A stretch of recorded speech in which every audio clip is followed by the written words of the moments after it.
Sobrang salamat sa aming mga sponsors. Ang daming dumating na pagkain at madaming pa-prizes.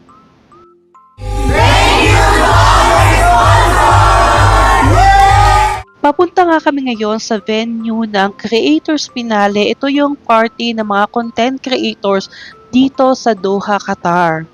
First time nga namin itong gagawin at talagang lahat inimbita. 6:30 PM yung call time pero dumaan muna kami sa Pure Gold dahil na ubusan ako ng load. At pagdating nga namin dito guys, grabe ang ganda ng venue, sobrang laki. Pansin nga namin na wala pang masyadong tao. Kasi guys, syempre understandable naman dahil yung iba may mga work pa talaga kaya hindi pa sila ata nakakapag-out. Kaya hindi din talaga sabay-sabay dumating. Super thank you guys sa mga sponsors, sa mga nagpadala ng pagkain.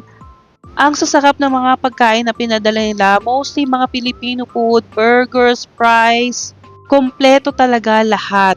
Sobrang mabait nila kasi ang dami talaga nilang pinadalang mga pagkain sa amin. Ang isa nga sa nakaka-excite sa party na to dahil guys first time namin magkikita-kita lahat. Actually hindi kami magkakakilala lahat. First time namin makikita dito sa party na to. Actually may mga ibang hindi nakakating kasi nga meron silang trabaho that time. Dahil weekdays to nangyari. So hindi talaga lahat available. Pero sobrang saya pa din ng party kasi ang daming pa-prizes sa mga sponsor. Super thank you po. Nung nagdatingan na lahat, nag-start na din kaming kumain. Sa dami namin pagkain guys, hindi ko alam talaga kung ano yung uunahin kong kunin kasi lahat masasarap.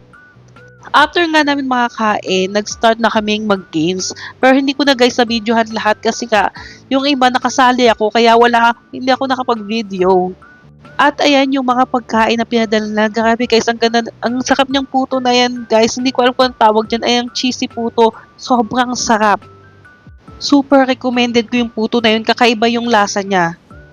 At ito nga yung mga content creators dito sa Qatar guys. Ayan, pinag-hi ko sila isa-isa. Mga Filipino content creators po.